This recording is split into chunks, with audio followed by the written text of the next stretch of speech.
नमस्कार दोस्तों, स्वागत है आपका हमारे चैनल इम्मू क्राइम स्टोरीज हिंदी पर। आज हम आपको एक ऐसे सनसनीखेज मामले की तह तक ले जाएंगे जिसने न केवल एक परिवार को तहस नहस कर दिया बल्कि विश्वास और रिश्तों की बुनियाद को भी हिलाकर रख दिया। ये कहानी है उत्तराखंड के शांत माने जाने वाले इलाके कोटद्वार से शुरू हुए एक ऐसे हत्याकांड की जिसके पीछे का मकसद आपको हैरान कर देगा। ये सिर्फ एक मर्डर केस नहीं बल्कि 3 करोड़ रुपए के एक आलीशान बंगले को पाने की लोलुपता और प्रेम में मिले धोखे का स्याह अध्याय है। कहानी शुरू होती है 5 जून 2025 की तारीख से। उत्तराखंड के कोटद्वार में पुलिस नियंत्रण कक्ष को एक आपातकालीन सूचना मिलती है। खबर थी कि पास के एक गहरे गड्ढे यानी खाई में किसी इंसान का शव पड़ा है। खबर मिलते ही पुलिस टीम तुरंत मौके पर पहुंचती है। पहली नजर में पुलिस को लगा कि शायद कोई राहगीर रात के अंधेरे में रोड एक्सीडेंट का शिकार हो गया होगा और दुर्भाग्य से सड़क से नीचे खाई में गिरकर उसकी मौत हो गई होगी।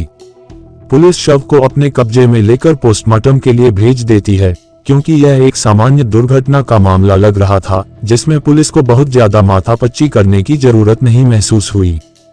मगर होनी को कुछ और ही मंजूर था। जब कुछ दिनों बाद पोस्टमार्टम रिपोर्ट आती है तो पुलिस के होश उड़ जाते हैं। रिपोर्ट में साफ साफ लिखा था कि मृतक के शरीर पर मामूली चोटें नहीं बल्कि 18 जगह गहरे जख्मों के निशान हैं।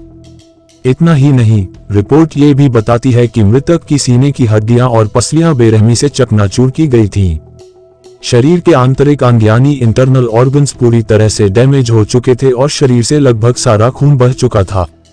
ये स्पष्ट रूप से बता रहा था कि यह कोई दुर्घटना नहीं बल्कि एक नृशंस हत्या का मामला है। किसी ने इस इंसान को फावड़े जैसी किसी भारी और धारदार चीज से तब तक मारा था जब तक उसके शरीर का कण टूट नहीं गया। अब पुलिस के सामने सवाल था कि आखिर यह व्यक्ति कौन है और इसकी इतनी बेरहमी से हत्या किसने की। यहाँ से शुरू होती है पुलिस की एक लंबी और जटिल तलाश। सबसे पहली चुनौती थी मृतक की पहचान करना। पुलिस ने आसपास के थानों में गुमशुदगी की रिपोर्ट खंगाली लेकिन कोई क्लू नहीं मिला। इस बीच 2 महिलाएं जरूर पुलिस थाने आईं और उन्होंने शव को अपना पति बताया, लेकिन सबूतों के अभाव में उनके दावे की पुष्टि नहीं हो पाए और पुलिस को एक बार फिर खाली हाथ लौटना पड़ा। कई दिन बीत चुके थे और पुलिस अब भी अंधेरे में थी। पुलिस ने एक नया तरीका अपनाया। उन्होंने गुमनाम शव की फोटो, उसके कपड़े और हुलिये की पूरी जानकारी लोकल न्यूज़पेपर्स और सोशल मीडिया पर प्रकाशित करवा दी। और दोस्तों, यहीं से इस केस में पहला बड़ा मोड़ आता है। दिल्ली में रहने वाले राजेश कुमार नाम के एक व्यक्ति की नजर इस खबर पर पड़ी। राजेश का छोटा भाई, जिसका नाम रविंद्र कुमार था, पिछले कुछ समय से परिवार से अलग मुरादाबाद में रह रहा था। रविंद्र बिजनेस में व्यस्त रहता था, इसलिए दोनों भाइयों के बीच बातचीत कम थी, लेकिन पिछले कई दिनों से रविंद्र का कोई फोन नहीं आया था। राजेश ने अपनी भाभी यानी रविंद्र की पत्नी रीना सिंधु से भाई के बारे में पूछा तो उन्होंने बस इतना बताया कि वह कहीं बाहर गया हुआ है। रीना का जवाब राजेश को कुछ अटपटा लगा और जब उन्होंने अखबार में छपी कपड़ों और हुलिये की जानकारी देखी तो उन्हें गहरा शक हुआ कि यह लाश उनके भाई रविंद्र की हो सकती है। बिना देर किए राजेश सीधे उत्तराखंड के कोटद्वार पुलिस स्टेशन पहुंचे और 17 जून को अपने भाई की गुमशुदगी की रिपोर्ट दर्ज करा दी। और यहीं पर राजेश ने पुलिस को एक बहुत बड़ी बात बताई। उसने अपनी भाभी रीना सिंधु पर ही भाई को गायब करने का सीधा आरोप लगाया। पुलिस ने राजेश की शिकायत को गंभीरता से लिया और जांच शुरू की।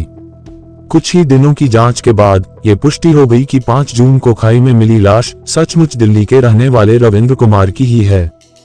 अब पुलिस रविंद्र कुमार के अतीत को खंगालना शुरू करती है और जो कहानी सामने आती है वह रिश्तों की उलझन से भरी हुई थी। रविंद्र कुमार मूल रूप से दिल्ली के रजोखरी के रहने वाले थे, जहां उनके परिवार की अच्छी खासी प्रॉपर्टी थी। भाइयों के बीच बंटवारे के बाद भी रविंद्र के हिस्से में काफी जमीन और मकान आए थे। रविंद्र की पहली शादी आशा कुमारी से हुई थी और उनका एक बेटा भी था जिसका नाम हर्षित था।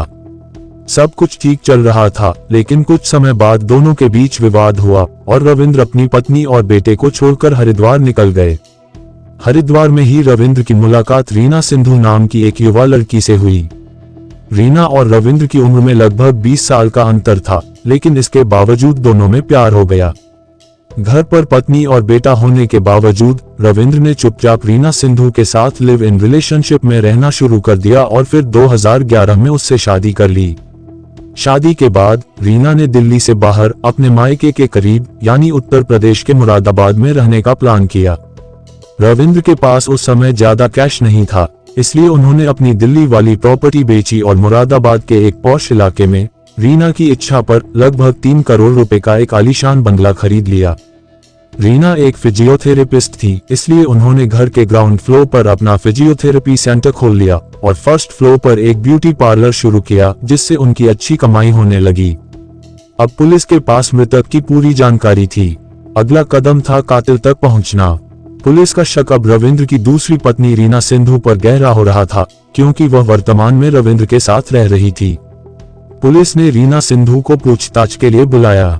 शुरुआती पूछताछ में रीना ने बताया कि उनके और रविंद्र के बीच सब ठीक था, लेकिन हाल ही में रविंद्र को बिजनेस में भारी नुकसान हुआ। वह लाखों के कर्ज में डूब गए थे। इसी बीच उनका 18 लाख रुपए का एक चेक बाउंस हो गया, जिसके लिए कोर्ट ने उन्हें 6 महीने की जेल की सजा सुनाई। रीना के अनुसार रविंद्र कर्जदारों से बचने के लिए अपना मोबाइल घर पर छोड़कर चुपचाप उत्तराखंड निकल गए थे। रीना के बयान से पुलिस को कोई बड़ा सुराग नहीं मिला और शुरुआत में उस पर शक करना मुश्किल हो रहा था, लेकिन पुलिस ने हार नहीं मानी और रीना की एक एक गतिविधि पर चुपचाप नजर रखना शुरू कर दिया। साथ ही रविंद्र के अतीत और वर्तमान की गहन जांच शुरू की गई। और दोस्तों, यहीं पर पुलिस को पहला बड़ा सबूत मिलता है। पुलिस को रविंद्र की एसयूवी 500 कार नोएडा की एक सुनसान पार्किंग में लावारिस हालत में मिली। रविंद्र की लाश उत्तराखंड में और उनकी गाड़ी नोएडा में। ये कैसे हुआ? पुलिस को समझ आ गया था कि इस गाड़ी का संबंध हत्या से जरूर है। पुलिस ने तुरंत उस रूट के टोल प्लाजा के सीसीटीवी फुटेज खंगालने शुरू किए और उनका शक सही साबित हुआ। टोल प्लाजा के कैमरों में वह गाड़ी उत्तराखंड से नोएडा आते हुए कैद हुई थी। ड्राइविंग सीट पर एक पुरुष था और उसके बगल वाली सीट पर बैठी थी खुद रीना सिंधु, जबकि रीना ने पुलिस को बताया था कि वह मुरादाबाद में ही हैं। पुलिस की जांच का दायरा बढ़ा और उन्हें पता चला कि पिछले कुछ दिनों में रीना के मोबाइल की लोकेशन कई बार उत्तराखंड में थी। और सबसे अहम बात, रीना लगातार एक ही नंबर पर बात कर रही थी। वह नंबर था पारितोष कुमार नाम के एक व्यक्ति का। पारितोष की लोकेशन हिस्ट्री निकालने पर पता चला कि कई बार पारितोष और रीना की लोकेशन बिल्कुल एक ही समय पर एक ही जगह पर थी। इतना ही नहीं, पुलिस को डेड बॉडी की जेब से एक फटी हुई पर्ची मिली थी, जिस पर हरिद्वार के एक गेस्ट हाउस का पता लिखा था। जांच करने पर पता चला कि 26 मई को रविंद्र उस गेस्ट हाउस में रुका था। पुलिस ने गेस्ट हाउस के सीसीटीवी फुटेज और रिकॉर्ड की जांच की तो एक और चौंकाने वाला खुलासा हुआ। उसी गेस्ट हाउस के एक दूसरे कमरे में रीना सिंधु और पारितोष कुमार भी रुके हुए थे। एक ही होटल में एक तरफ पति रुका हुआ था और दूसरी तरफ उसकी पत्नी अपने गैर मर्द दोस्त के साथ। सारे सबूत अब रीना के खिलाफ थे। पुलिस को यकीन हो गया था कि रीना कुछ छिपा रही है। मामले की सच्चाई जानने के लिए पुलिस ने एक बार फिर रीना सिंधु को हिरासत में लिया और सबूतों की झड़ी लगा दी। शुरुआती पूछताछ में रीना अपने पुराने बयान पर अड़ी रही, लेकिन जब पुलिस ने उसे टोल प्लाजा के सीसीटीवी फुटेज, मोबाइल लोकेशन और गेस्ट हाउस के रिकॉर्ड दिखाए तो रीना टूट गई। और आखिरकार रीना ने वो खौफनाक सच कबूला जिसने सबको हिलाकर रख दिया। रीना के कबूलनामे के अनुसार रविंद्र कर्ज के चलते मुरादाबाद का 3 करोड़ रुपए का बंगला बेचना चाहते थे, लेकिन रीना किसी भी कीमत पर उस घर को गंवाना नहीं चाहती थी। वह घर उसकी पहचान और आय का स्रोत बन चुका था। इसी दौरान रीना के फिजियोथेरेपी सेंटर पर पारितोष कुमार नाम का एक मरीज इलाज के लिए आया। 10 दिनों के फिजियो सेशन के दौरान रीना और पारितोष के बीच नजदीकियां बढ़ीं और जल्द ही दोनों प्यार में पड़ गए।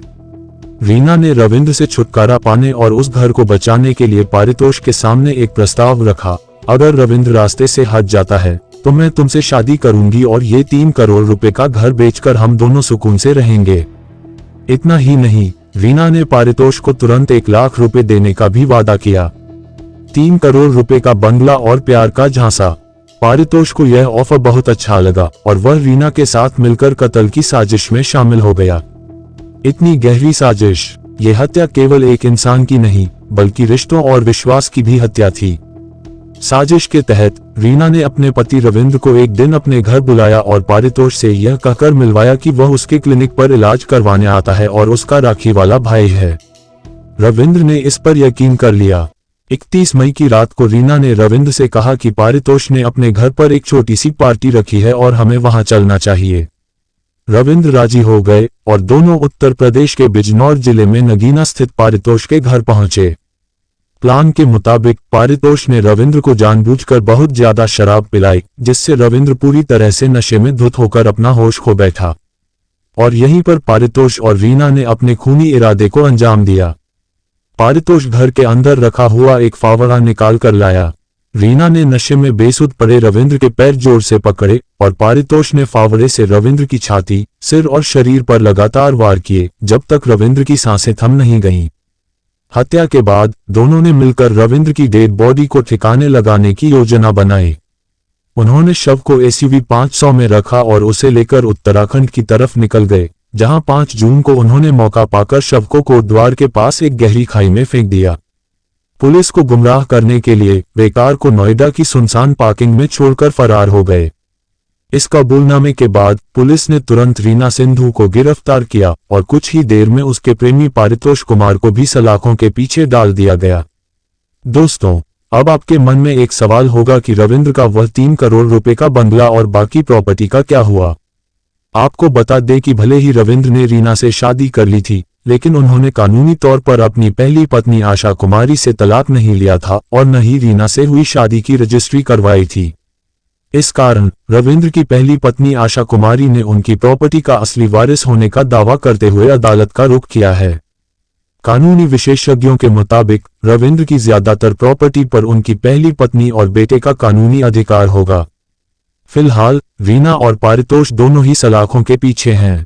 पुलिस की इन्वेस्टिगेशन जारी है और जल्द ही इस मामले की सुनवाई अदालत में शुरू होगी, जहां दोनों गुनाहगारों को उनके जघन्य अपराध के लिए उचित सजा दी जाएगी। दोस्तों, ये कहानी हमें बताती है कि कैसे लालच, वासना और रिश्तों में मिला धोखा इंसान को शैतान बना देता है और 3 करोड़ रुपए का एक घर एक इंसान की जिंदगी और एक पूरे रिश्ते की कीमत बन जाता है।